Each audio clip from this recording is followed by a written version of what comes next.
It is live now. It is live now. Yeah. Akash to introduce. Good evening, everyone.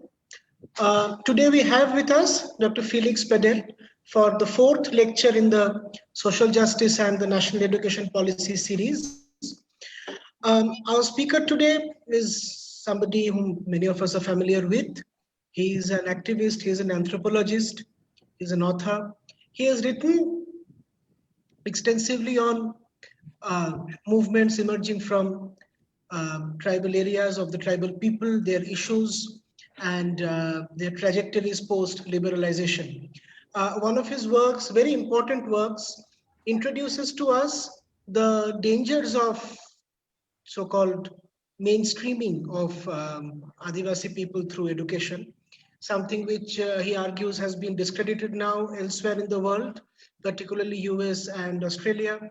But in India, for some reason, well, not too difficult to guess for what reasons, over the last 10-15 years that's been going on. And recently we have heard strong voices against it. For instance, Pranab Dole, an Assamese activist, raised strong objections along with others to the holding of an anthropological conference at the Kalinga Institute. So issues like that we get to know of through our speaker's work. So without much delay, I'd like to hand over the proceedings to Professor Jagmohan Singh, and we look forward to hearing Dr. Felix Padel and what he has to say on the NEP. Thanks, Akash.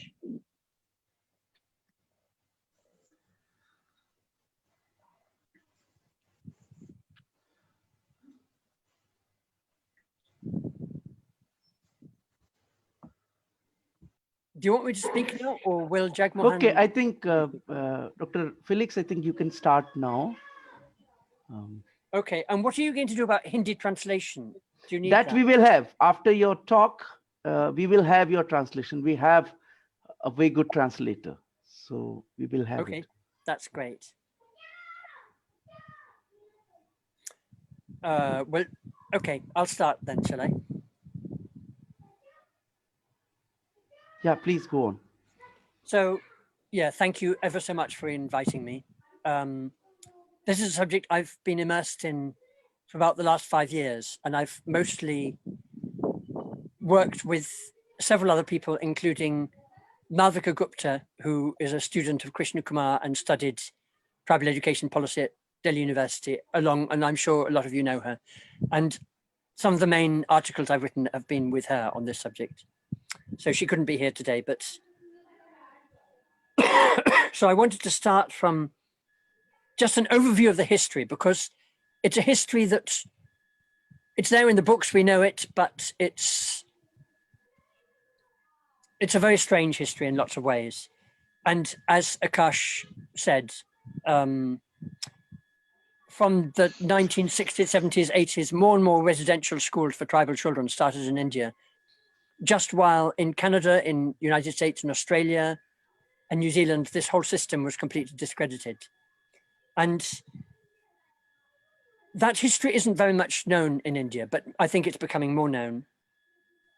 You can see a little bit about it, an article I wrote with Malvika Gupta called Pedagogy of Assimilation, so you can Google that title.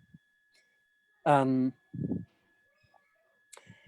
independence and before, this idea of assimilation was very much talked about, and people like sociologist Gurye and the educator Takar Bappa really promoted the idea of assimilation.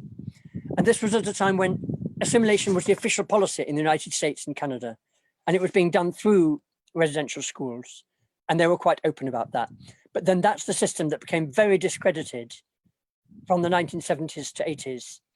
And since then, the prime ministers of Canada and Australia in particular have given very strong apologies to the whole indigenous population of their countries,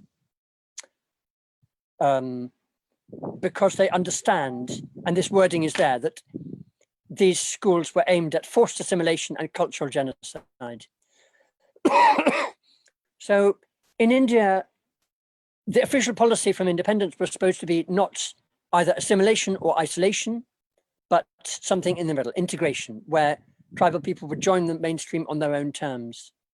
And Virginius Kacker, his recent committee report, which is the last extensive report on the tribal policy of India, he talks about how there is in effect a covert policy of assimilation in India, non-declared policy, and it's being done through the residential schools, and he called it an ashramization of education. So when it was being debated in the 1940s, Gurria, I'm sure you know, he was trained in anthropology in Cambridge University, but then he became one of the founding sociologists of independent India. And he promoted the idea that tribal people are not the Aborigines, certainly not Adivasis, and they're really the backward Hindus of the country. And obviously this is a kind of racist or cultural racist term. That a lot of kind of tribal policy since unofficially has been based on. So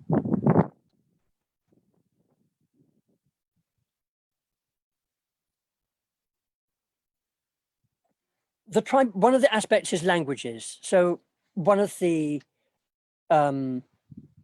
main issues of the new education policy, as I understand it, is it's really promoting Sanskrit as the ancient language of India, which is obviously insulting to the South Indian languages, but also to the tribal languages, because Sanskrit certainly is a very ancient language in India, but Gondi,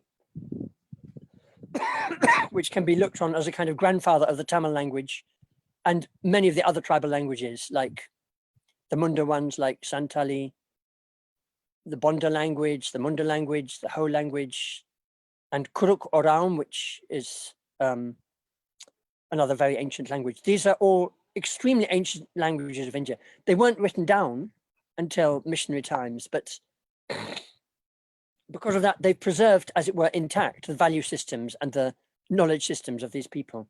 So I know the new education policy talks about a lot about knowledge systems, but one of the schools I've been to in Chhattisgarh, which is, I think, it's either a Ramana Krishna mission, or it's quite similar, very Hindutva. They have Sanskrit classes at 5 in the morning. And this is in a mainly Gondi area, so the children are not allowed to speak their language.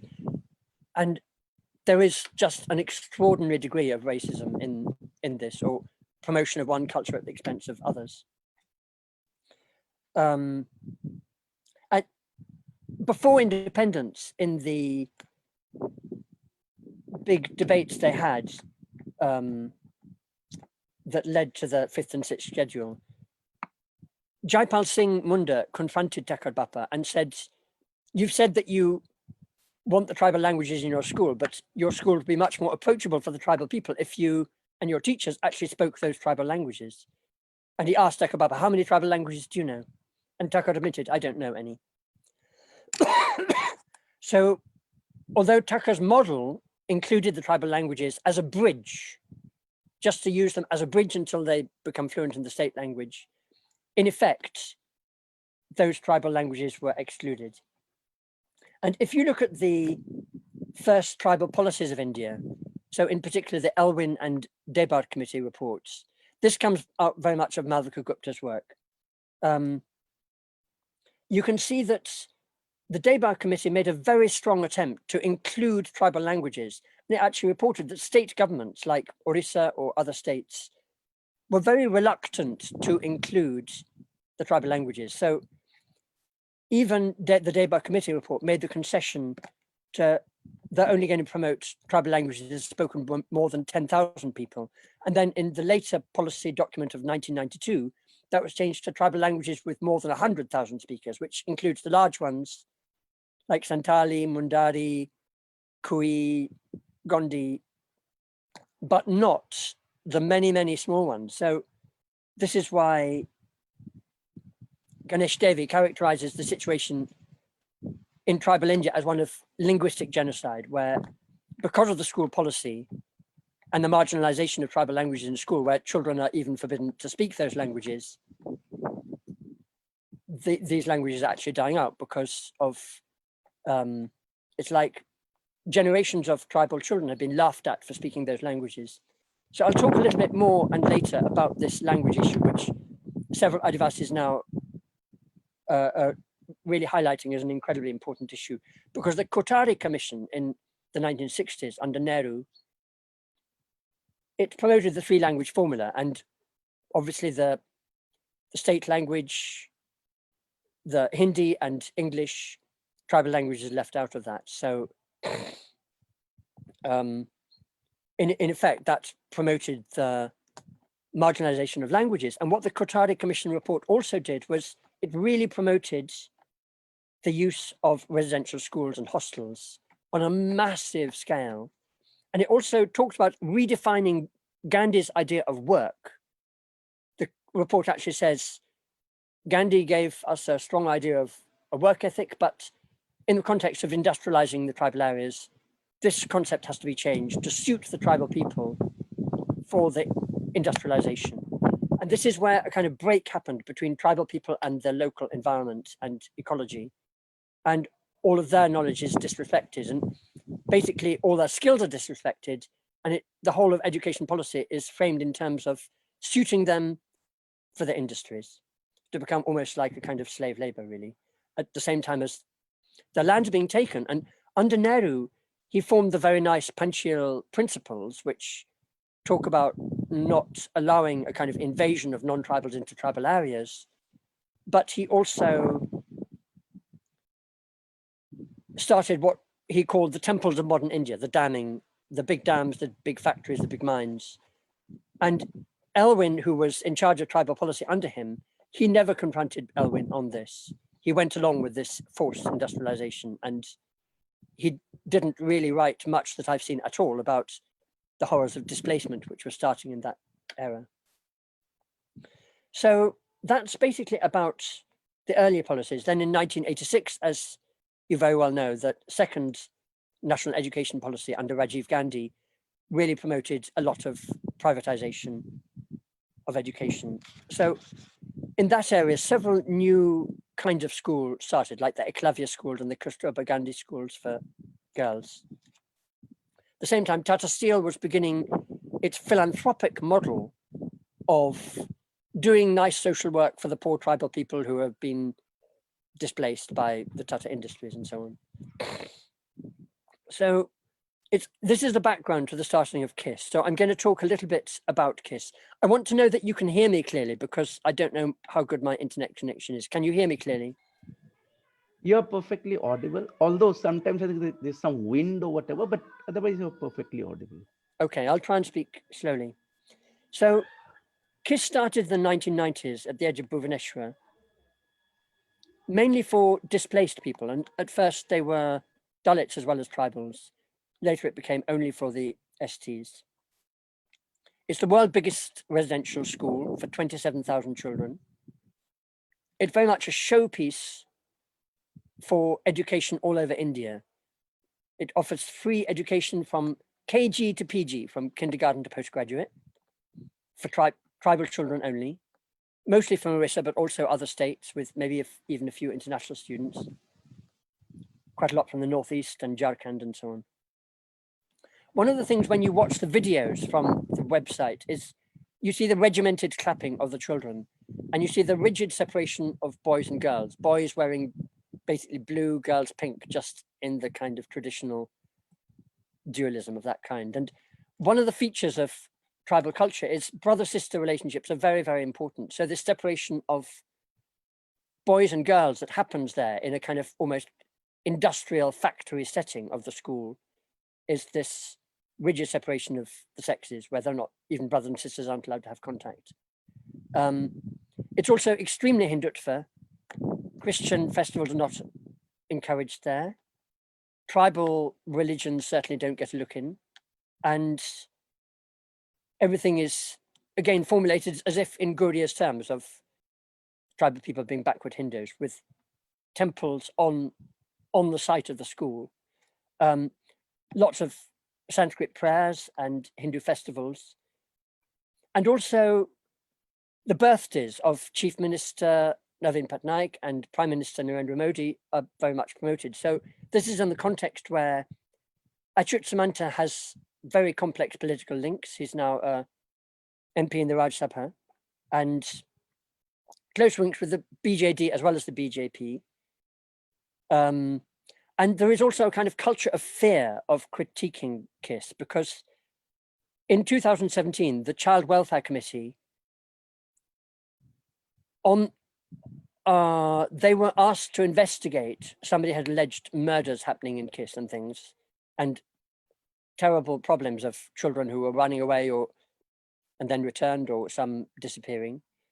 So the Child Welfare Committee investigated, and they could only spend one day there before they were discouraged. And their report highlights things like atrocious food. It's kind of industrial cooking for children who come from a culture where, they come from a very much home cooking culture where people make their own food. And even when children are coming back after the summer break, because they're only allowed back to the villages once a year, the bags are checked in the gate, and a lot of them are carrying food from home because their parents want to make sure they have some good food. And this food is all thrown away at the gate as unhygienic. It again shows the kind of cultural racism is there. And this has also been told for me, for example, by Madhumita Ray, who was, you probably know about her case, that she was teaching at KIT, the parent institution, but taught a lot of pupils who'd come through KISS. And she found that a lot of them taken on this image of themselves as backward. And she told about the incredible authority structure there, because one of the things about residential schools all over India for tribal children is, if you look at how education happens in a village according to their own culture, you never tell a child what to do. It's very egalitarian between elders and children, and every child is considered to have their own will and motivation towards learning, and nobody tries to impose them or tell them what to do. And as soon as they go to a school, karaho, beto, chupro, it's just like these commands, and anybody who disobeys, beaten, humiliated, is the order of the day. So the CWC report was quite strong on quite a lot of these things, and other things, for example, the spread of diseases like TB and scabies in the school, partly because of bed sharing. There weren't enough beds, so a lot of children had to share two to a bed or sleeping on the floor. Many other things, especially the problem of children running away or trying to, because the CWC, many children who ran away had come through there. And informally, the people in that committee have told us the kind of culture of fear even about reporting on it. And what was very interesting too about the report is there was only one newspaper report about it, in I think the Hindustan Times. And the commissioner for the Cuttack region, who is an anthropologist called A.B. Otter, who's also the head of the SCSTRTI, the Scheduled Caste, Scheduled Tribe Research and Training Institute in Bhubaneswar, which is also the Tribal Museum. So A.B. Otter is the director of that. It's like a colonial role in the sense he's an anthropologist, but he's also one of the top administrators of Orissa. And he undermined the CWC report by commissioning another report from his own taxation department, revenue department, of non-specialists who just said everything's okay in KISS. So in effect, KISS isn't subject to independent inspection or government inspection in the normal way. And there's no grievance mechanism there for the children, especially. So that's why the children, many of them have reported they're living under this culture of fear. Of course, some of them become top sportsmen or join the industry or become teachers in KISS schools or something. But the majority really become very marginalized from their own communities, because that's the point of the understanding the history, that in New Zealand, in Australia, in Canada, in the United States, in Latin American countries, the indigenous people have started to really insist on self-determination over how they define education. So one of the things about the new education policy is more and more this is being centralized so that local initiatives, local democratic control over the education is just nowhere to be seen. And especially when you're replacing the public-private partnership towards what they call the public philanthropic partnership in this report. What does that shift mean? It's quite quite a dangerous precedent. Philanthropy started, if you like, under the robber barons in the United States, when the worst corporate robber barons, really, like Carnegie and many of the others, they also started philanthropic foundations at the same time as they were taking the people's land and exploiting people in all kinds of ways, from workers to the indigenous people. So this model of what's happening there is quite, it seems quite dangerous in the new policy. There's also all over Orissa and Jharkhand and Madhya Pradesh, Maharashtra, there are reports of sexual abuse happening in schools. And many of these have come into the press. And certainly sexual abuse was absolutely rife in the schools in North America and Australia and New Zealand. And maybe wherever you get residential schools, it's a very, very grave danger unless there's some kind of democratic control and children are really able to express themselves, which is not the case in a lot of these schools. And certainly not the case in KISS, where there are no public allegations of sexual abuse, but certainly many people have circulated many terrible stories about sexual abuse, death, suicide, and so on there.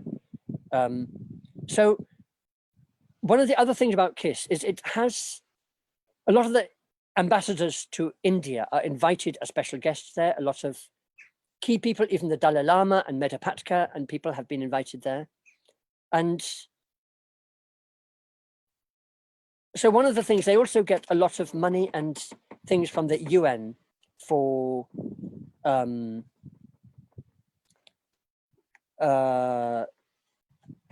one of the things they get ticks from the UN is for multilingual education.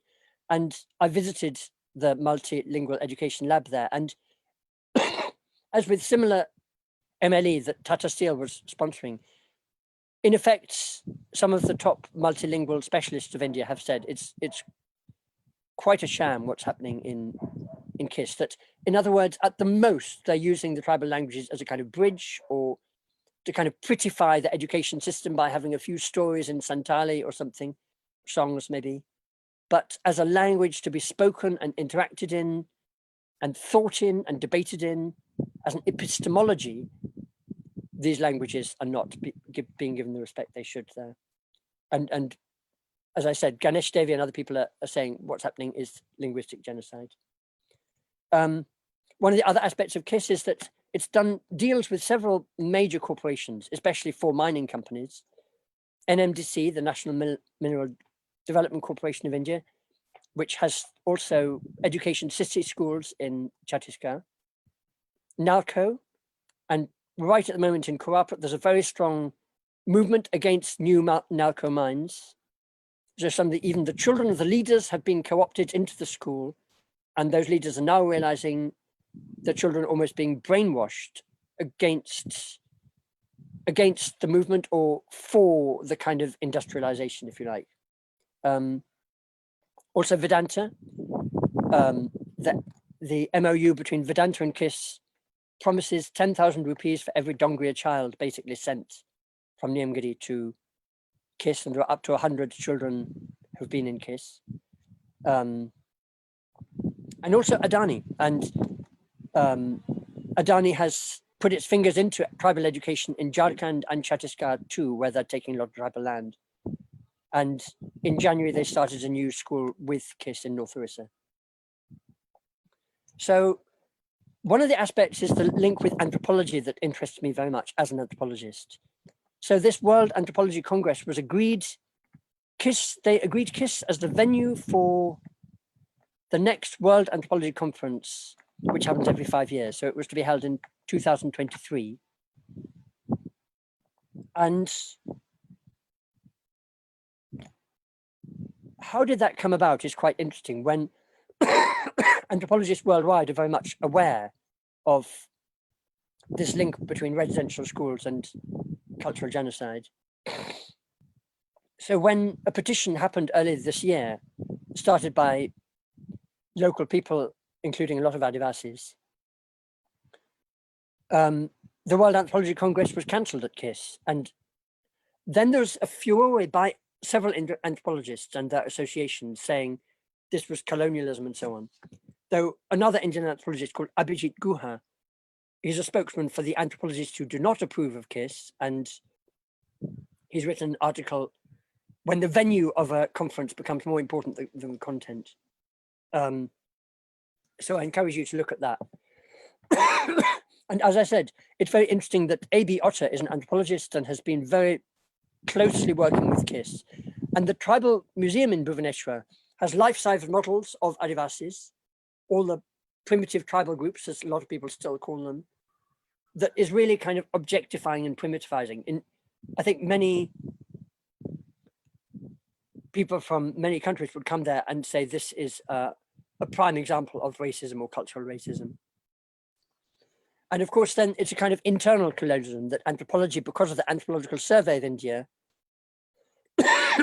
is often in danger of being part of. And one of the interesting aspects for me is I got my PhD in anthropology from Oxford University, but my MPhil in sociology from Delhi School of Economics, where my teachers, Veena Das, JPS Oberoi, they had trained in anthropology abroad, just like Gurria and Srinivas, the founders of Indian sociology. They were trained in anthropology abroad. So there's still a lot of anthropologists from India training in anthropology abroad, then coming back to India, but then becoming sociologists, because maybe Indian anthropology still has this objectifying tendency. And I think this is something that really needs to be looked at a lot. There's also an American anthropologist called Christine Finnan, a Fulbright scholar who has devoted her career to writing about KISS in a very eulogizing way, as if it answers all the problems for the poor tribal people. Poorest of the poor, as she calls them, and as Samantha calls them. It's a kind of impoverishing discourse and way of looking at them. So I wanted to mention also some of the positive models. So there are many small-scale schools in India that do tribal education in a much more democratic way. So among them, there's the Vasant School started by Ganesh Devi, along with the Tribal Academy in Gujarat. There's the Mitra School I've been to near Bisam Katek in Raigada district of Orissa, where they use the Kuri language and really try a proper bilingual education. There's several schools for Kuruk, Santali and Munda in Jharkhand. There's another very good one in Tamil Nadu. In Madhya Pradesh, there's Adarshana School. And there's also Muskan School, which I'll talk about in a minute. And another one in Chhattisgarh called Imli Mahua, which really formed as a democratic school.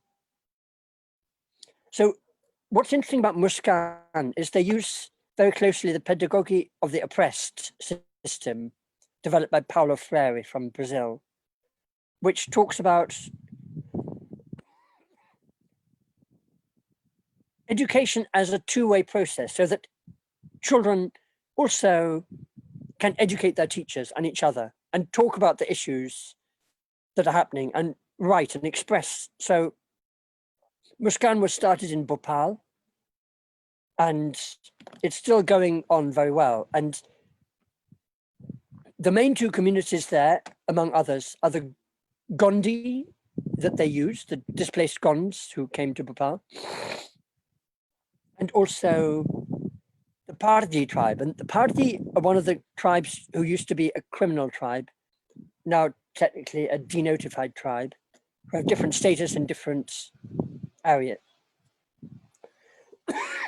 And obviously some of the most discriminated people in the country. And they use their language too. So at the end of last year, I was invited to a meeting of lots of Adivasi activists in Bhopal. And I invited 10 of the young Adivasi teachers from Muskan. And when we were discussing education, what was very interesting was a lot of the Adivasis from Maharashtra, Jharkhand, Madhya Pradesh use Hindi as the language to communicate. In this school, these are only young people in their early 20s, but they are using the tribal language as well as Hindi. So when we were going around introducing ourselves, most of us in Hindi, they introduced themselves in Gondi or Parthi or another tribal language. And they were almost looking at the Adivasi elders, knowing they were challenging the norm. And I was very moved at that point, because it's like a resurgence of confidence in their own culture that this school in particular is doing. And when you think that children can educate their teachers, when I was learning Oriya and I was living in Bisam Katak, my Oriya teacher became head of an ashram school. And I said, that's amazing. You have all this opportunity to learn from the children, the Kui language, about their culture. He said, Felix, I have no interest in learning from the children. And I think that is the fundamental problem. There's a lot of, in charge of the education and education policy has been non-tribal people who have no feeling for what they're destroying. And one of the interesting things about the NEP is, excuse my cough, one of the people in charge of it is called Kasturi Rangan, who you probably know as space scientist. And he was also presided over a kind of opening up of the Western Ghats, where Madhav Gadgil came in to criticize his policy. And this kind of top-down policy and centralization in the NEP is very dangerous. So coming now to the NEP very briefly before I finish. One of the most shocking things about it that I'm sure all you understand very well is how the RTE Act is completely absent, not even mentioned. As part of the RTE Act, one of the very strong and progressive aspects of it was the rule that every tribal village or hamlet should have a school quite close. And now that has gone by the board and it's no longer spoken of in this policy. And this goes along with what's happening in Chhattisgarh, Orissa, Jharkhand and other states where tribal local government schools, day schools in particular, are being closed in huge numbers, partly justified by fighting the Maoist menace, but it's much more than that. And as the new policy talks about not only the public philanthropic partnerships, but also education complexes, that conjures up the NMDC education city in Dantewada. And the new education policy does mention mother tongue wherever possible, but that wherever possible is a kind of let out, because in practice, like the 6% of GDP that's meant to go on education, it just doesn't, it's been there, but it hasn't ever been put into practice. So how the centralization is being done, I mean, obviously, I'm sure you're all aware, the way that the act was passed in July was totally undemocratic, without Parliament's participation, and that is against the Constitution, basically. And the kind of power structure it's set up, which include this Higher Education Commission of India, and it seems that that's now not giving grants, but it's giving loans, which means you're having education for profit, obviously. And then there's also the Board of Governors, which is another apex power structure. And they're talking about a national research foundation. In other words, what's being masterminded does seem to be a kind of brainwashing of the whole country. But in particular, it follows on for tribal people from the kind of brainwashing that has been done in a lot of the ashram schools and certainly now being done in places like KISS and Education City. The policy also talks about autonomy. It uses this word where actually it seems to mean the opposite. It's actually the government taking autonomy for itself rather than with any local decision-making process at all or any constitution requirements. The promotion of Sanskrit is incredibly dangerous, as I mentioned, because Gondi and other languages have claimed to be at least as ancient as Sanskrit, and there they are marginalized. What's especially dangerous is this kind of, if it's brainwashing, what is the ideology that's being promoted? It's partly Hindutva, a kind of Hindu nationalism, but it's also an industrialism. So you have tribal children who've always been in the mostly oral culture where they're learning skills by hand from the parents, the families, friends, relatives, and suddenly they're in a smart classroom where the whiteboard is controlled by a mouse, and its knowledge completely disembodied from the environment. And I think this removal of the children from their land at the same time as the taking of the tribal land at lots of levels, different kinds of land grab, is something incredibly dangerous that's happening, that many people still aren't that conscious, maybe because culture is a bad word, or they don't see the importance of the local culture and how they're there both for protecting the environment as well as everything else. Yes. I'll just end with a point that if you look at what, say, the Maori are doing in New Zealand, or many groups in Canada, United States, Ecuador, and other Latin American countries, tribal people are insisting on taking back control of education and what's defined as education, because they understand the link with this land. It's come out of the same tradition as the rights of Mother Earth, the kind of Latin American indigenous movement. In India, that kind of rights of Mother Earth is hardly talked about, and I think partly it's because there's such a deep split between conservationists and tribal activists. So, okay, well, I'm going to stop there. I've made most of the main points I wanted to, and I would love to hear from all of you and any feedback and questions. Thank you.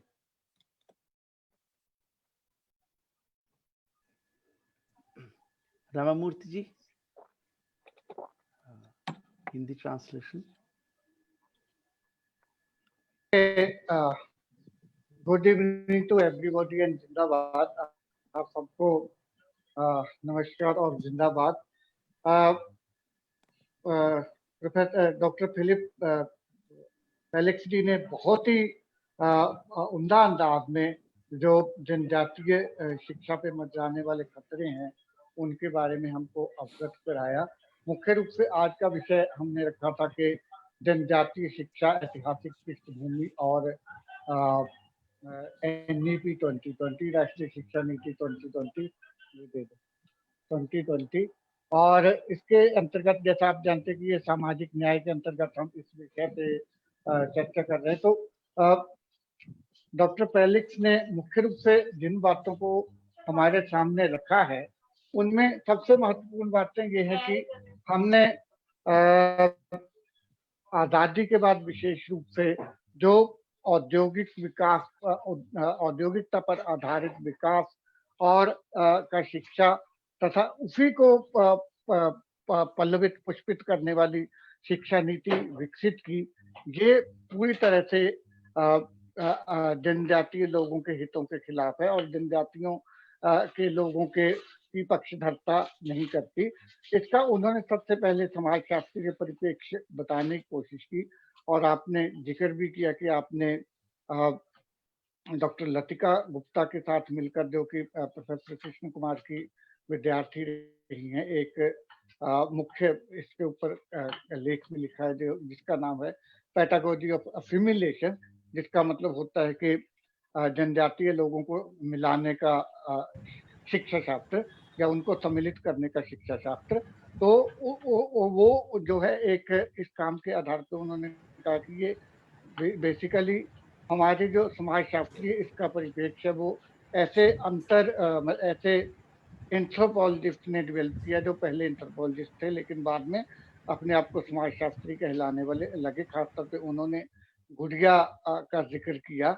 जो गुड़िया थे उन्होंने 40 के दशक में अपना काम शुरू किया था, जिसका मुख्य उद्देश्य ये था कि वो किस तरह से आदिवासी संस्कृतियों को जो है तथाकथित मुख्य धारा की संस्कृति में मिलाया जाए। तो उन्होंने इसके बरक्स उत्तरी अमेरिका, कनाडा, ऑस्ट्रेलिया वगैरह के अध्ययनों के आधार पे ये निष्कर्ष निकाला कि भारत में जो जनजातीय लोगों की शिक्षा को गैर जनजातीय लोगों की शिक्षा में मिलाने की प्रक्रिया है, वो किस तरह से एक तरह से उनको एक्सक्लूड या बाहर बहिष्करण की, उनको बहिष्कृत करने की प्रक्रिया है।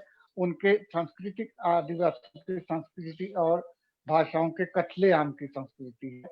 तो उन्होंने कहा कि 60 और 70 के दशक में जब विशेष रूप से उत्तरी अमेरिका, कनाडा वगैरह, ऑस्ट्रेलिया वगैरह में इतनी जो है इस तरह के मिलाए जाने की प्रक्रिया का, इस तरह के सम्मेलन का विरोध हो रहा था, उस समय में ही भारत ने ये जो आवासीय विद्यालय खोल के आदिवासी विद्यार्थियों को आवासीय विद्यालयों में पढ़ाना शुरू किया। इसको बड़े पैमाने पर जो है वो अपनाया। तो आप अपनी बात शुरू करते हुए इसके लिए कुठारिया योग में त्रिभाष्य जो फार्मूला है, भाषा का फार्मूला है, 3 भाषाओं का फार्मूला, उसे भी एक हद तक उद्धृत करते हुए कहते हैं कि वो 3 भाषाओं का फार्मूला मुख्य रूप से जो है जनजातीय शिक्षा और उनकी संस्कृति के बिल्कुल विरोध में था, क्योंकि इसमें उनके लिए कोई स्थान नहीं था। वो हिंदी, अंग्रेजी और एक कोई क्षेत्रीय भाषा लेके काम चला सकते थे। और 5वीं और 6वीं अनुसूचियों में, संविधान की 5वीं और 6वीं अनुसूचियों में जो आदिवासियों को जितने हक दिए गए हो, वो एक तरह से दूसरे हाथ से लेने की प्रक्रिया जो है वो शुरू कर दी जाती है। फिर वो नेहरू को उद्धृत करते हुए ये भी कहते हैं कि नेहरू ने जिस तरह से एक तरफ तो पंचशील की वकालत की जो शांतिपूर्ण सह अस्तित्व की बात करती है, लेकिन उस सह अस्तित्व में उन्होंने जनजातियों के अस्तित्व को पूरी तरह से लगभग नकार दिया और उनको एक तरह से विलुपित करके गैर जनजातीय लोगों के अस्तित्व में शामिल करने की कोशिश की, जो अगेन उनकी संस्कृति और भाषा के खिलाफ था। आगे वो बात करते हैं राजीव गांधी द्वारा उठाए गए विशेष रूप से दूसरी शिक्षा नीति के अंतर्गत कई कदम, और जिसके आधार पे फिर एक तरह का निजीकरण हुआ और ये एक तरह से आदिवासियों को और अलग थलग करने वाला था। और इसके तरफ कई संस्थाओं ने अनौपचारिक औपचारिक तरीके से कई जो प्रयास शुरू किए, वो काफी खतरनाक थे। फिर दूसरा उन्होंने उदाहरण दिया कि विशेष रूप से 80 के बाद किस तरह से आदिवासी क्षेत्र में हिंदुत्व विचारधारा के साथ तथाकथित हिंदुत्ववादी संगठन जो है उनका एक तरह से प्रवेश होता है, और वो किस तरह से आदिवासी संस्कृति को नकार के आदिवासी लोगों को ये सिखाने की कोशिश करते हैं कि उनके असली भगवान तो विष्णु, राम या हनुमान वगैरह है। ये प्रक्रिया न केवल घोर जनजाति, मतलब पूरी तरह से जनजाति बहुल इलाकों में चलती है, बल्कि जिन पट्टियों में थोड़े बहुत जनजातीय लोग भी रहते हैं वहां भी काफी जोर शोर से चल रही है, और आज की तारीख में वो चरम शिखर पर है। तो उन्होंने विशेष रूप से एक उदाहरण दिया छत्तीसगढ़ के एक स्कूल का जो रामकृष्ण मिशन द्वारा चलाया जा रहा है, जिसके अंतर्गत वहां पे उन्होंने बताया कि 5 बजे से ही जो है वो संस्कृत की कक्षाएं लगती हैं, और इन कक्षाओं में आदिवासी संस्कृति और उनकी भाषाओं की घोर निंदा की जाती है और संस्कृत आधारित संस्कृति को उनके ऊपर थोपा जाता है। तो मुख्य रूप से उनका ये कंटेंशन है कि हम क्यों जो है आदिवासी इस तरह के आदिवासी सम्मेलन या उनको इस तरह से मिलाने का विरोध करते हैं, क्योंकि ये आदिवासियों की संस्कृति के बिल्कुल खिलाफ है। उदाहरण के लिए वो कहते हैं कि स्कूलों में आदिवासी बच्चों, लड़की लड़कियों को अलग थलग रखा जाता है, उनमें एक तरह का विभाजन कर दिया जाता है, और ऐसा माना जाता है कि शायद वो एक दूसरे को जानते नहीं या एक समाज या एक मानव रेस का वो हिस्सा नहीं है, जो कि बिल्कुल ही आदिवासी परंपराओं के खिलाफ है। यहाँ पे संबंधों को मतलब एक दूर करने की एक समूह आधारित संस्कृति है, जिसका इस तरह की आदिवासी जो आवासीय विद्यालय हैं उनमें घोर उल्लंघन होता है। और इसके साथ साथ विशेष रूप से आदिवासी विद्यार्थियों को ये सिखाया जाता है कि आपका ये संस्कृति सही नहीं है, असभ्य है, आप इसे छोड़ के तथाकथित गैर आदिवासी संस्कृति को अपनाएं। फिर आगे जाके उन्होंने बताया विशेष रूप से एक उदाहरण देके कि जो Kalinga institute of social science है जो कटक में चलता है, जो कई तरह के समूहों द्वारा मिलकर चलाया जा रहा है, इसमें सरकार का भी कुछ योगदान है, जिसमें मुख्य रूप से कहा यह जाता है कि केजी से मतलब शुरुआत प्रारंभिक कक्षाओं से या पूर्व प्रारंभिक कक्षाओं से लेके पोस्ट ग्रेजुएशन तक निशुल्क शिक्षा प्रदान की जाती है।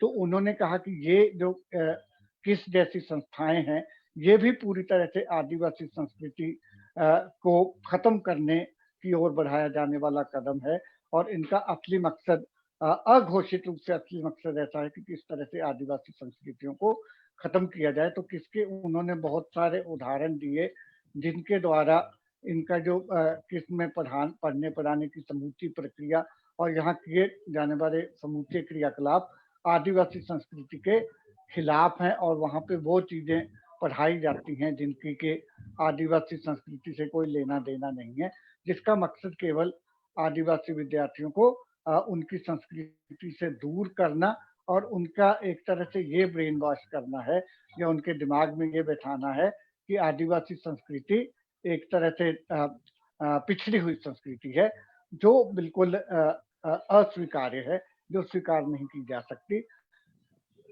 तो उन्होंने बताया कि नई शिक्षा नीति में जहाँ एक तरफ पब्लिक जिनके सार्वजनिक और निजी लोगों की भागीदारी के माध्यम से हमें दिखता है कि एक ब्राह्मणवादी हिंदुत्व को थोपने की कोशिश की जा रही है।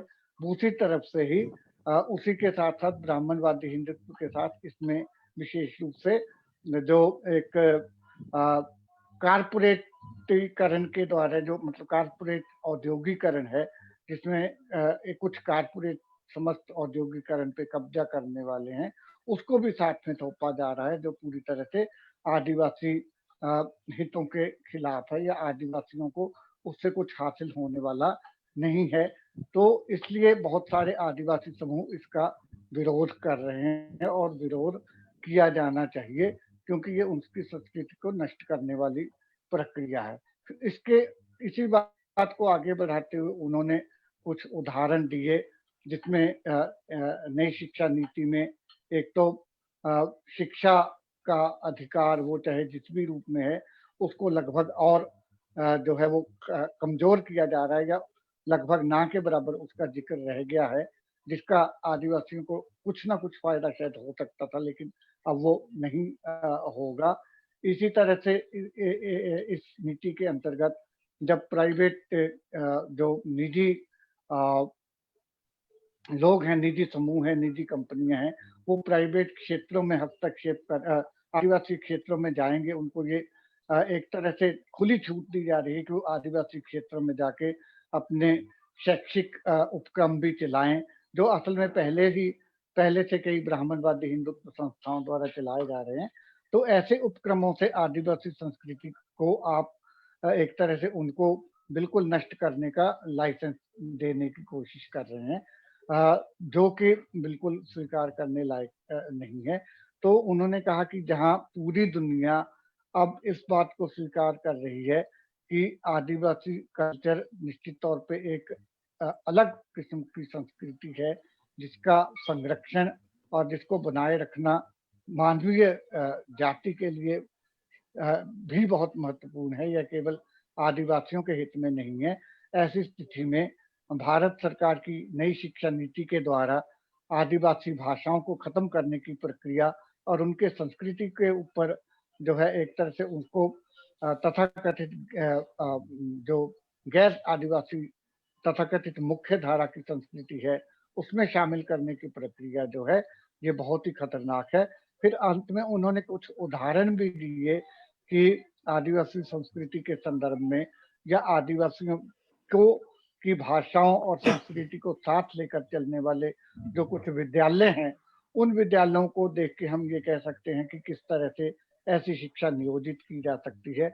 मसलन आपने प्रोफेसर गणेश देवी जी द्वारा चलाए जा रहे बसंत स्कूल का जिक्र किया, इसी तरह से रायगढ़ उड़ीसा में चलाए जा रहे एक स्कूल का जिक्र किया, भोपाल में चलने वाले मुस्कान स्कूल का जिक्र किया और उसके साथ आपने कुछ अन्य स्कूलों का आधारशिला स्कूल का जिक्र किया जो सेंधवा के पास मध्य प्रदेश में चलता है, आधारशिला आश्रमशाला। तो इन सारे स्कूलों की मुख्य बात ये है कि ये पॉल फ्रेरे द्वारा जो एक तरह से विकसित दलितों का शिक्षा शास्त्र नाम की किताब है, या जो एक दलितों के शिक्षा शास्त्र के मुख्य सिद्धांत है उसके अनुसार है, जिसकी मुख्य बात यह है कि सीखने सिखाने की प्रक्रिया में शिक्षक और विद्यार्थी दोनों ही एक तरह के सहभागी होते हैं। केवल विद्यार्थियों को शिक्षक नहीं सिखाते, शिक्षकों को विद्यार्थी बहुत कुछ सिखाते हैं, और ये प्रक्रिया परस्पर संवाद के द्वारा और परस्परक एक दूसरे के पारस्परिक अलग लगने वाले मूल्यों को भी सम्मान और एक तरह का स्वीकारोक्ति देख के ही चलाई जा सकती है। तो आपने उदाहरण दिए कि किस तरह से मुस्कान और आधारशिला आश्रमशाला जैसे स्कूल आदिवासियों की भाषाओं और संस्कृति को साथ में लेके चलने की कोशिश कर रहे हैं। भले वो हिंदी में भी अगर बात करते हैं, पर आदिवासियों की जो भाषाएं हैं उनको बिल्कुल नजरअंदाज नहीं करते। तो अंत में उनका मुख्य रूप से कहना यही था कि नई शिक्षा नीति के प्रावधानों में जहाँ पे आदिवासी शिक्षा और उनके समूचे क्षेत्र में हस्तक्षेप के प्रावधान किए गए हैं, इन प्रावधानों को रोकने के लिए हम सबको संघर्ष करना चाहिए, और बिना संघर्ष के शायद इसको लोग रोक नहीं पाएंगे। नहीं तो जिस तरह से वेदांता, नेशनल माइनिंग कारपोरेशन और नाल्को जैसे और बहुत सारे संगठन जिन्होंने प्राइवेट इलाकों आदिवासी इलाकों में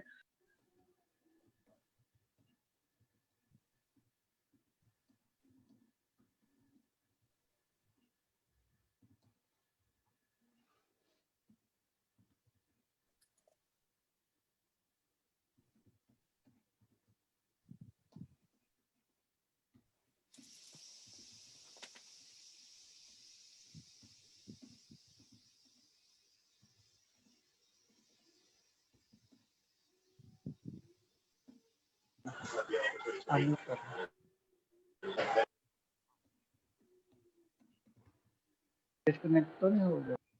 Yeah, it's audible again.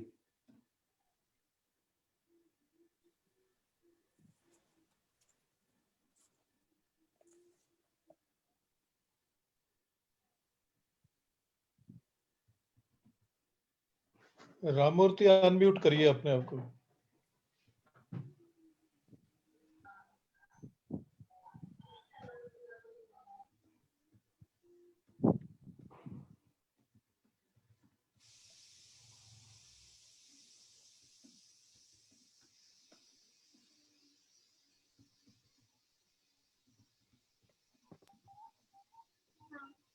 हाँ जी सर, आवाज आ रही है मेरी? अब हाँ, आ रही है।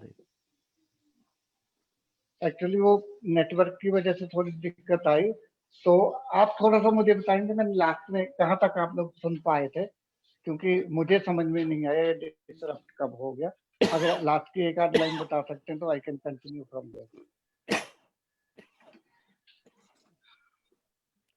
मुस्कान के बारे में आपने शुरू कर लिया था? या अच्छा, ओके। तो मुख्य रूप से इन्होंने ये बताया कि ये जो मुस्कान है, आधारशिला आश्रमशाला है, या अन्य वैकल्पिक स्कूल हैं, ये मुख्य रूप से इस बिना पे चल रहे हैं कि जो शिक्षण जो पॉल फ्रेरे का एक आइडिया था, विचार था दलितों के शिक्षा शास्त्र या पेडागोजी ऑफ ऑपरेस्ट में, कि सीखने सिखाने की प्रक्रिया मुख्य रूप से एक सामूहिक प्रक्रिया है जिसमें विद्यार्थी और शिक्षक दोनों एक दूसरे से सीखते हैं, और जिसमें सामुदायिक भागीदारी होना जरूरी है।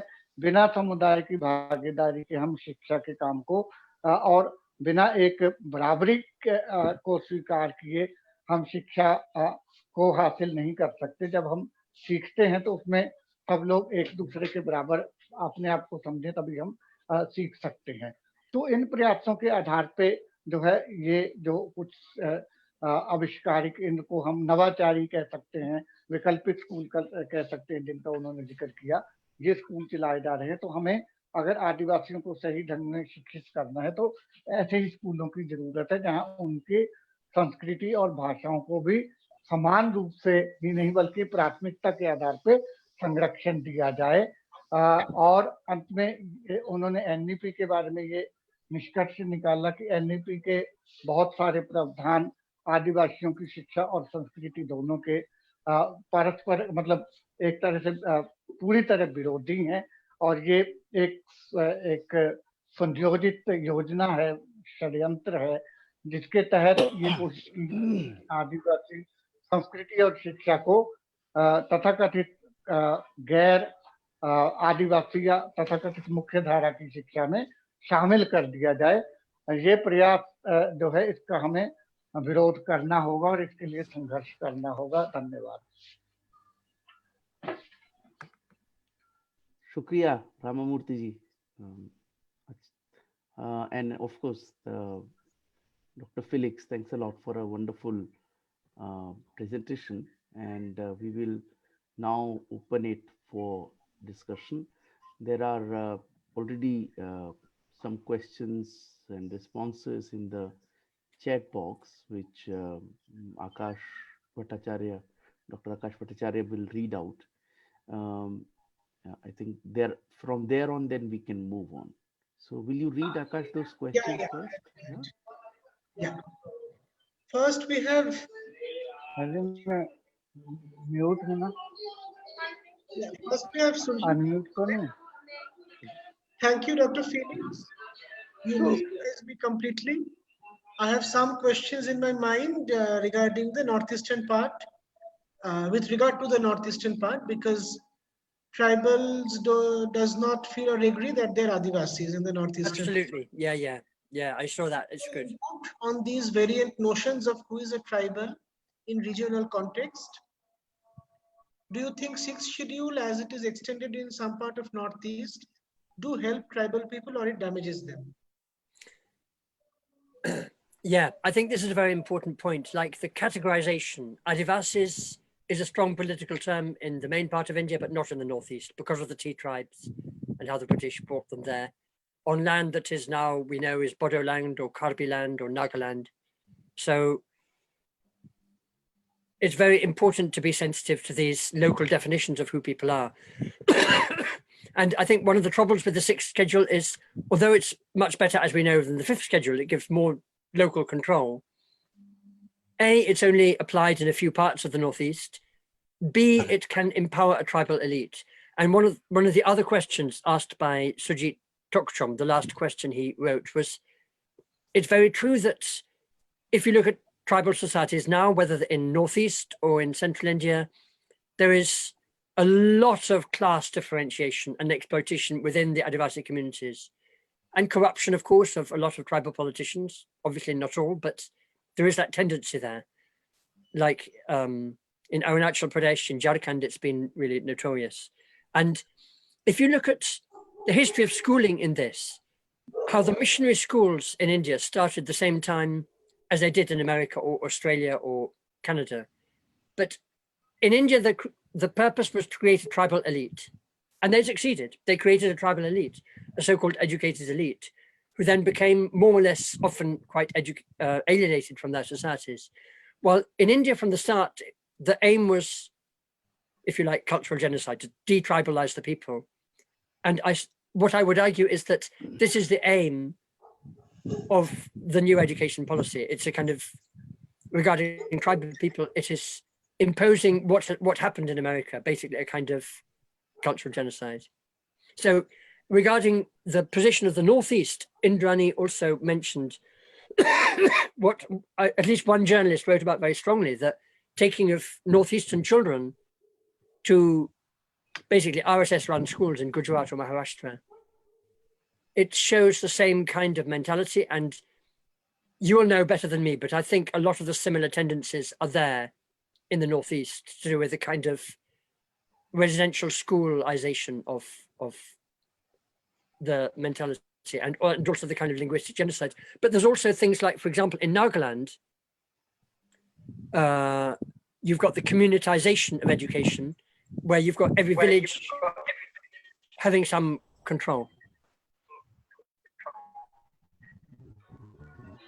Okay, that's basically some of the points I wanted to make on the Northeast, but you're right that I haven't particularly addressed the Northeast, and I would like to much more. And it's really important to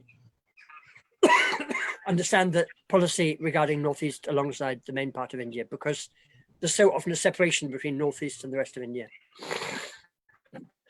Okay, so we have more questions from Surjit ji, so I'll present those first.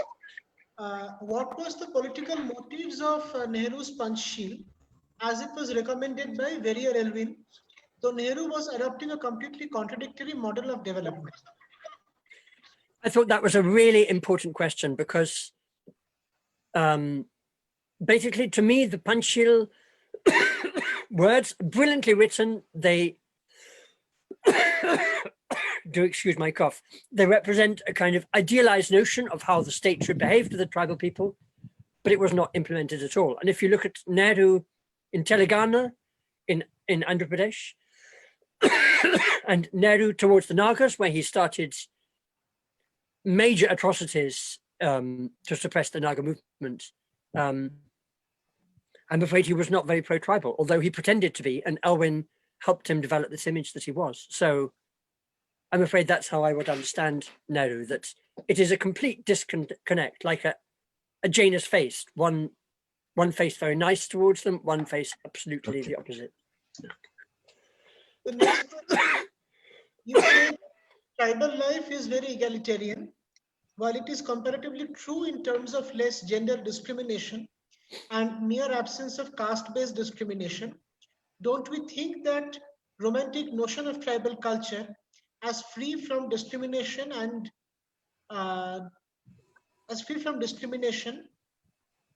has potential danger?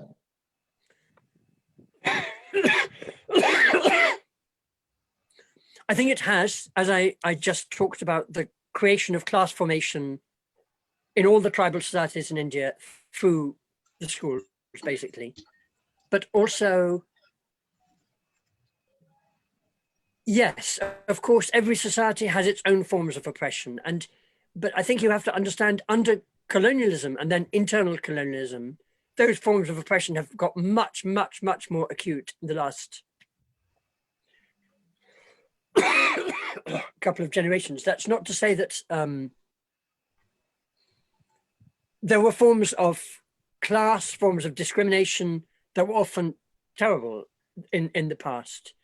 But so I'm not, I would say that in no sense am I romanticizing the tribal cultures, but I am saying that they have their right to self-determination, which is supposed to be constitutionally safeguarded, is there for a purpose, which is that in a way the tribal cultures, one aspect where they're much more developed than us, if you like, is, or it used to be, in their restraint in what is taken from nature. Since then, of course, there is often tribal connivance with the hunting mafia, with the timber mafia, with all kinds of mafias. So, you know, the old Adivasi economy has been undermined everywhere. And of course, identity politics is very dangerous, but at the same time, these cultures have tremendous value. And I think they never, or very rarely, get a real, the kind of highlight that they need, especially in this, their kind of link with the ecosystems where these people have lived. Okay, the next question. NEP 2020 has proposed for SSS, STS teachers from foundational stage to PG level. How will you look at it from tribal education perspective? Yes, I'm sorry. I saw this question and I can't see it now, and I didn't quite, I couldn't quite understand this. Can I Please, can I yes. just spell out what does it mean by triple S and STS? It is from NEP 2020, Simple Standard Sanskrit, Sanskrit through Sanskrit teachers. My God, yeah.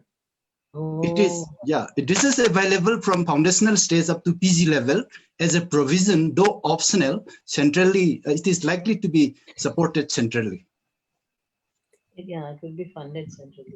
I mean, So, you know, the promotion of Sanskrit in the new policy is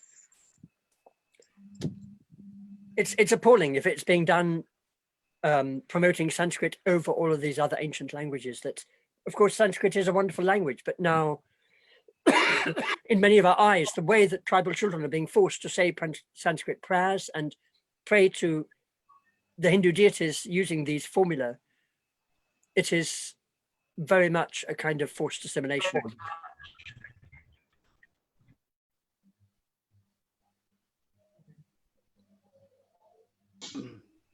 Anybody else? I would love more people to come in. I think we've had most of the written questions that I've tried to respond to. Any more? There are a couple of other written questions, if I may read them out. Sure. Mr. Indrani Datta.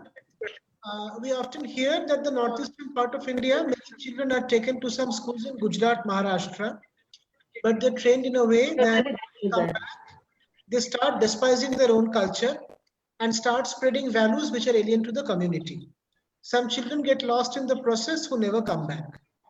The agents often forcibly take the children away, and there are reports in newspaper that they're actually smuggled to other countries. Are you aware of such cases? Very much so. And I've met one of the journalists who really investigated this and was then really clamped down on in a major way. I think you will know who I mean. And she reported literally the RSS orchestrating the taking of children from the Northeast in large numbers, and especially, I believe, to Gujarat and Maharashtra, which is interesting because that's where tribal education started for all in the 1920s under Thakar Bappa and other people. So, you know, it does seem to be, RSS has been massively involved in kind of Hindutva education for tribal people for a long time. And I'm sure a lot of you know about the orchestration of tribal people in the Gujarat riots, the Kondahar riots, and so on. So immensely dangerous, and as a way of dividing people in the Northeast and alienating people from the culture and from their relatives and groups. Very, very dangerous. Right. There is a question from Suhasji. I heard an activist from Odisha sharing with great pain that tribal children from South Odisha in Eklavya school are being brainwashed to tell they want to be educated and not worry about mountains, etc. It's a comment. Yes, I saw that. And this relates to the idea, if you like, the Eklavya schools, which started from around 2000. They are for the elite, specially chosen tribal children from each district. And obviously they're similar then to the missionary model of choosing a tribal elite who are going to become totally alienated from the culture in values. And that is almost, you could see as the real purpose of those schools. It's not just to give an education as a nice thing.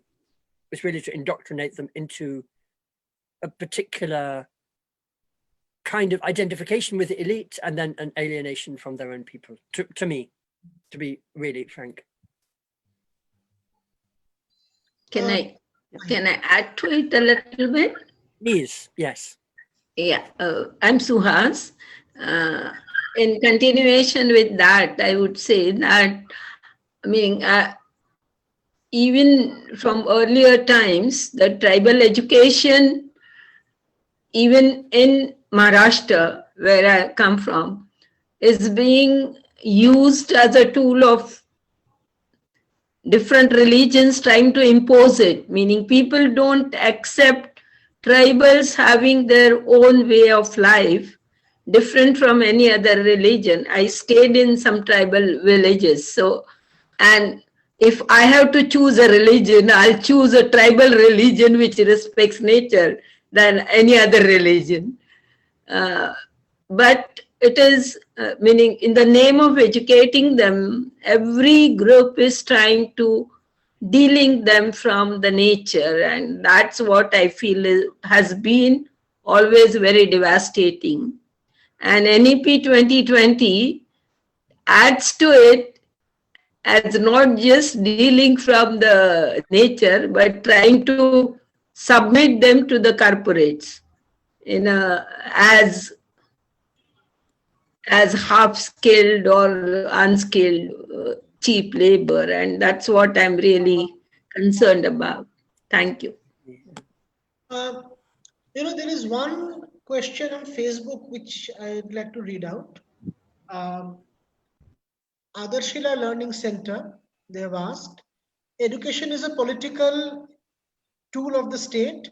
To expect liberating education for Adivasi, tribals, marginalized sections from a state whose economic model is based on transferring the natural resources to corporates, and a state which wants to establish cultural hegemony. So how to go ahead with liberating education should be the discussion point. Most discussions on education keep critiquing the NEP2020.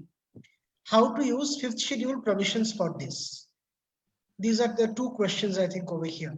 I think that's just such an important question. And I feel totally solidarity with what Adarshila is doing. And especially this question of the Constitution is supposed to delegate authority more and more to the local communities. And especially like in Nagaland, like in these other small schools, education needs to be actually presided over by tribal people who are themselves in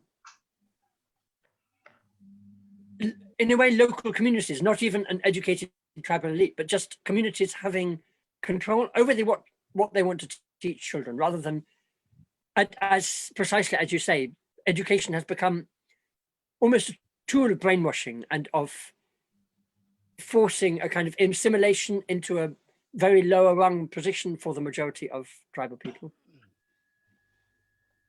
So I don't think there are any other questions. Okay, comments. Felix, I wanted to ask that one, the examples that you gave of the democratic schools, did this really include any school that is run by the state, of course, with tribal participation? And in case not, which is what, I mean, the impression I gained, although in a passing manner, you did say that when tribals were, managing the state schools, but that point, like, for people like us, I mean, if you could elaborate, that's one. And the second is about, when we say that let the communities manage, so then where does come, and I mean, let the tribal people, decide which values they want to run. Of course, I'm all for that, but still, I wonder if one can think that, I mean, it's not simply about the local, there's also something called universal, which also the, I mean, the tribal, the Dalit, or any other person, would like to learn about. So what could be the framework for that? Yeah, thank you so much. Really sensitive question. And I think in answer to the first part of it, I think it's true. All of the small scale, what I would call culturally sensitive and linguistically sensitive schools, none of them are government schools as far as I know. There probably are exceptions. Maybe I can't think of them right now, but the reason for this is interesting because if you go back to Gandhi is said to have delegated the education, and he believed in basic education, which involved local knowledge, mother tongue, and so on. But he delegated it to Thakar Bappa, who did not incorporate local knowledge or the mother tongue education at all, really.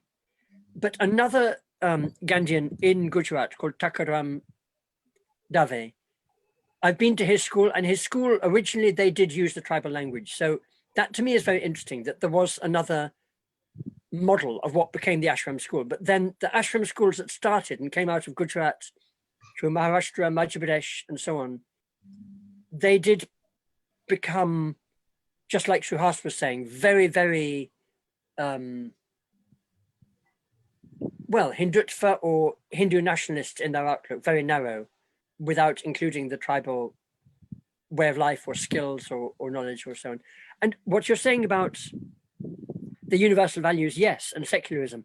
I mean, one of the things that many people have said is, for example, include tribal history, include, if they learn about the United States of America, learn how it is a country built on genocide, the genocide of the indigenous people.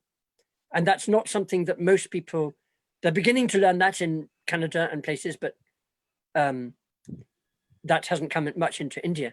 But I think the local is very important, because one of the other things is the early education policies, especially the Elwyn and Debar Committee, talked about the importance of children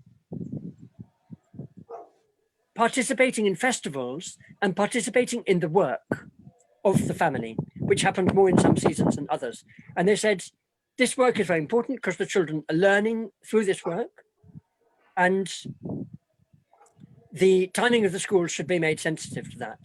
And instead of that happening, you hear again and again educators saying the tribal parents are taking the children out of work to exploit their labor in the fields. It's a complete misrepresentation, because what that misses is how the tribal children, in a way, there's a continuum from play to work, where as part of the community, every child wants to join with its mother or father or brother or sister or uncle or aunt in doing the work they're doing. And this is the kind of alienation that I think many of us who don't live in tribal areas, we don't understand that extent of the culture that's being undermined here. But I very much take your point that it needs a much more universal idea of what education is. That's why I mentioned Paulo Freire and other forms of pedagogy that is much more egalitarian, where learning is a two-way process, where you don't just see children or tribal people as blank slates that need to be educated, but you're really trying to encourage them that they have something that they can also teach all of us. What is the role of state then in your conception of a good tribal education? Thank you. That was the first part I was trying to. Well, it's a very complex question now that the nature of the state is changing quite radically in India as in other countries, and where maybe in the beginning the state at least pretended to be benign and neutral, and that's why these education policies of the Debar and Elwyn Committee are very significant, because they represent a state that really does mean to do the best for tribal people and to respect their constitutional rights towards, you know, their rights over the land and self-determination and so on. So we've come very, very far, I'm afraid, from that state. And you all know how the government system of education has been kind of undermined or narrowed in lots of ways to become something that is almost meant to be dysfunctional. Hello, Professor Vikas. This is Rajan here. Can I come in for a minute? Yeah, please. Yeah. So responding and also adding to what Professor Felix Padel said, I think one of the most important aspects is, if there is a democratic way of decision making that has been given to Gram Sabha, whether for a project, for a government project, whenever a corporate company or any industrial hub is set up, it goes through a democratic process of whether the village council in the northeastern part, or whether it's the autonomous council, or whether within the 5th schedule areas the Gram Sabha is involved, whether they agree to the decision or not. It is the same process in which an education or school should also be operated in all the tribal areas. First. Second, it's not that local is not universal. Any idea that a tribal community, even the tribal epistemologies, are also universal. Absolutely. For example, school is an idea which is 400 years old. It's just 400 to 500 years old. It was made universal when colonization happened. It was made universal when Montessori came into India. So tribal communities have their own educational systems, like the Gotul, like the Chatram, like the Tangri Basa within the Dongria community. All these too are universal ideas. I think these are some of the aspects when we are trying to debate about local and global, we often try to overlook what the worldview that a tribal community or any tribal person is trying to articulate is also universal in nature. We must keep that in mind. Yeah, it's very good. Very good. Point. Thank you. If I might. Come, please go ahead. Yes, Madhuji. Yeah, I find that listening to your extremely informative and very sensitive presentation, Dr. Felix, I was just thinking that, you know, this whole issue, you have linked the issue of land, community, and education in a way in which it has been lost in the process of feudalization, in the process of industrialization and colonialism, and now in the process of neoliberal organization. So I think if we are to look, we do say, and we all believe that education has to be a decentralized process. It has to be a democratic process. But I think we must also realize that there is enormous complexity in how this decentralization and this democratization has to take place. There is, you see, it's very unfair, in inverted commas, if all metropolitan children and urban children are being given one kind of education, which is giving them access to a particular kind of approach to life and control to the power structure in a society, and then we want tribal children to live in a particular kind of way. Yes, we may be able to do that up to a point, but finally the young children are going to, I remember a young boy telling me from Tripura that he had to leave his village at the age of 10 because education in his village was not done in Kok Barok, which was their tribal language. And so his parents suggested that it was done in Bengali. So he said, the parents told him that if you have to study in a foreign language, it is better that you go to Shillong and study in English rather than study in Bengali. And what I thought of immediately was, think of what happens to a 10-year-old who is forced to leave his village and come in and live in a place like Shillong, which may seem very, sort of integrated and all that for people like us coming from Delhi, but from a child from a Tripura village. So I think we have to be able to cope with this immense complexity. Yeah, yeah.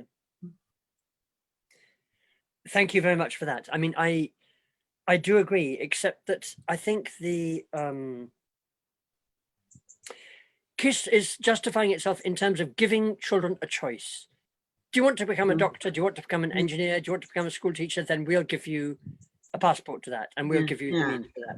No, that is, and it's then in that process, in a way, it's a kind of false choice, because what happens is a top kind of elite is creamed off of children who have learned how to play the system, and often I'm afraid that involves becoming quite corrupt, especially for those who join certain professions, and then they're completely alienated from the land, from the sense of who they are as belonging to the land and belonging to a community, and they just, because there's a lot of competition in the schools, they're just educated into this.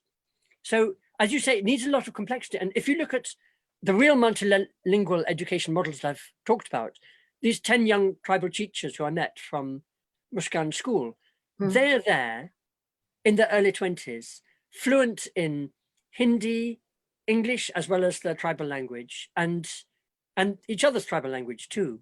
And they're able to, in a way, it's cultivate a much more inclusive intelligence than just a monolingual English or Hindi discourse, if you like.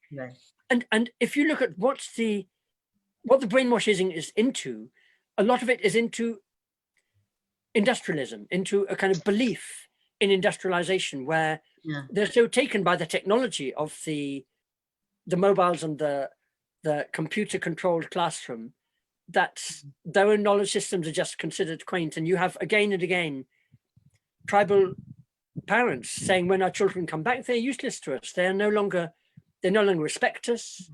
They no longer have interest in local crops and so on. So it's everywhere. Education, I mean, people talk about class and caste, which is worse, but actually education can be almost worse than both, or combining both, because those people who then think of themselves as educated, they just think that they know more than other people, where a lot of the most educated people in all the countries are, their heads are so full of stuff that they're the most narrow-minded people you can meet. And Adivasis often see this very openly and have songs about, you educated people, who do you think you are, you know? Yeah.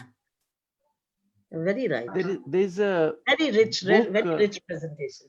Felix, there's a book recently published in Hindi by a journalist called Shashi Khare.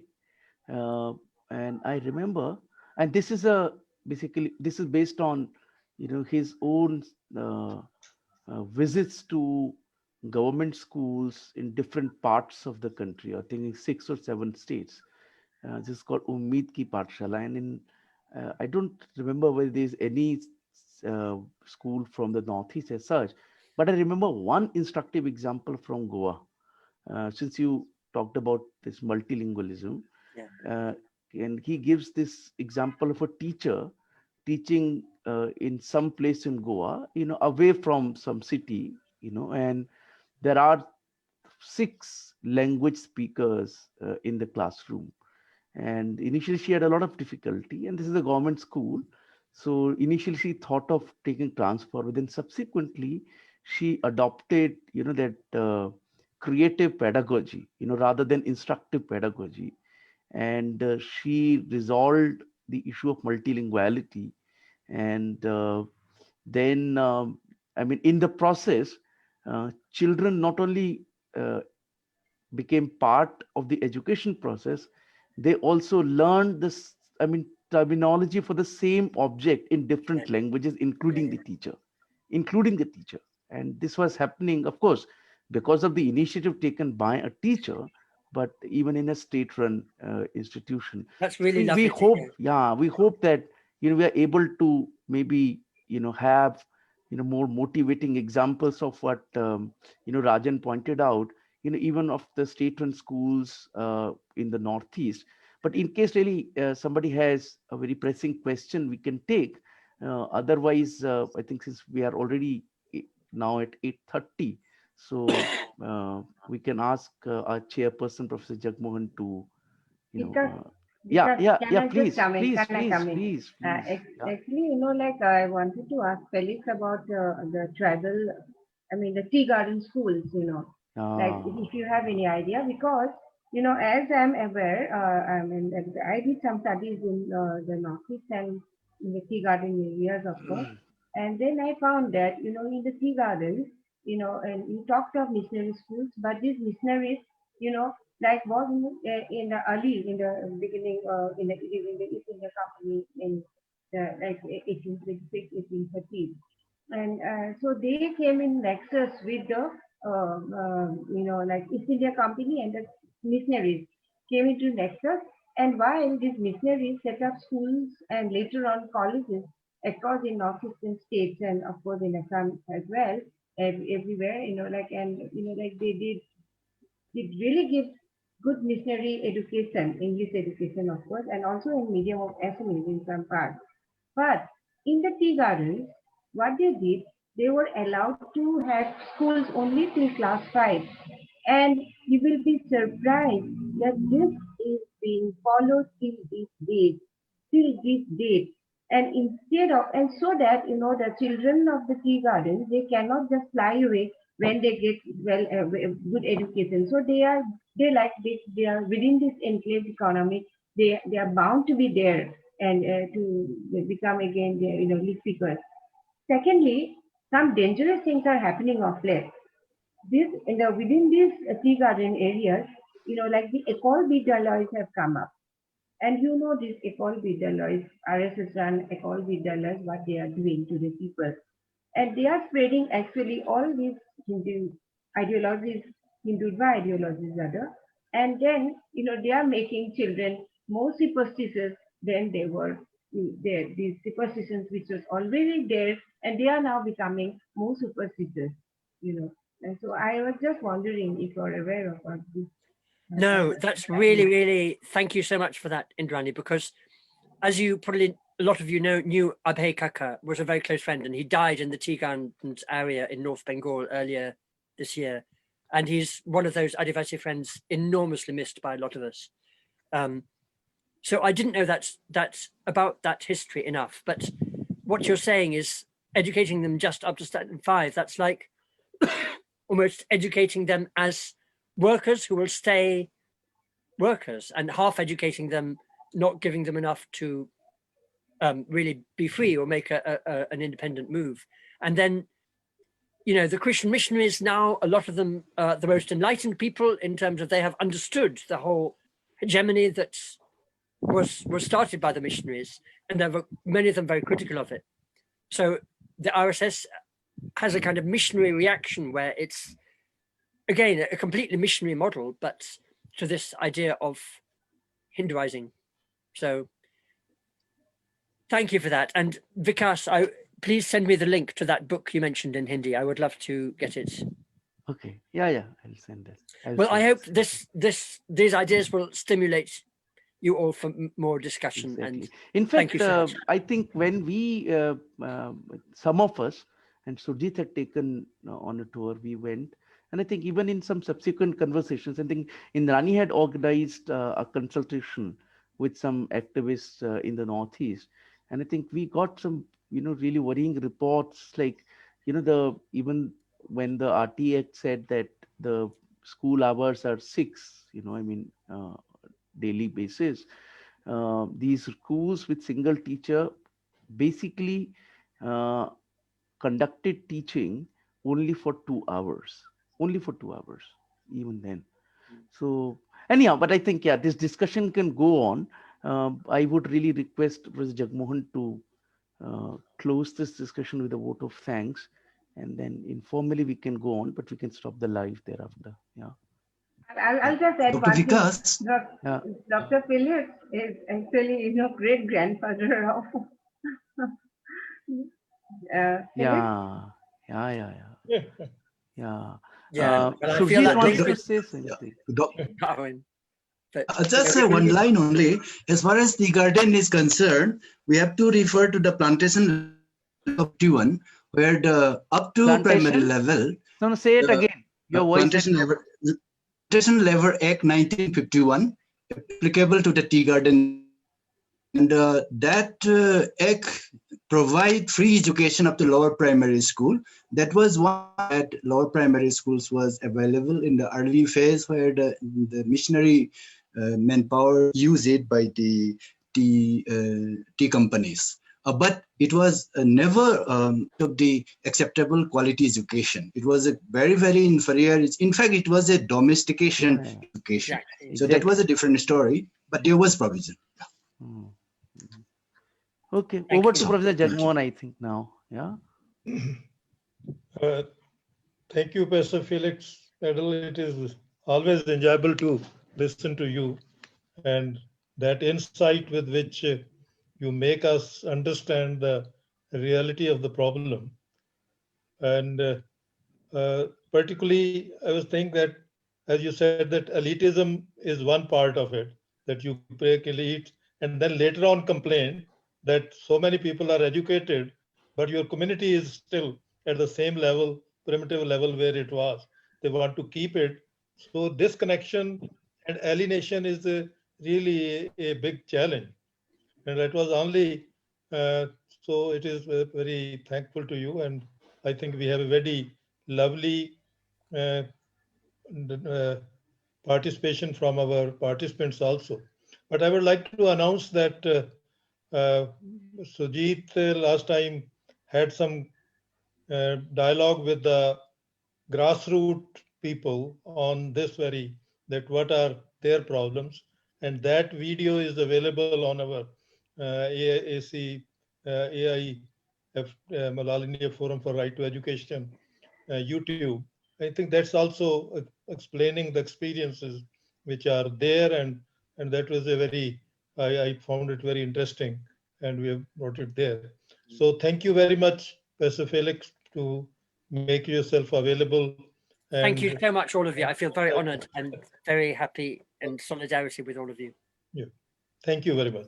Thank you. Thank you, Felix. Thank you, Cho.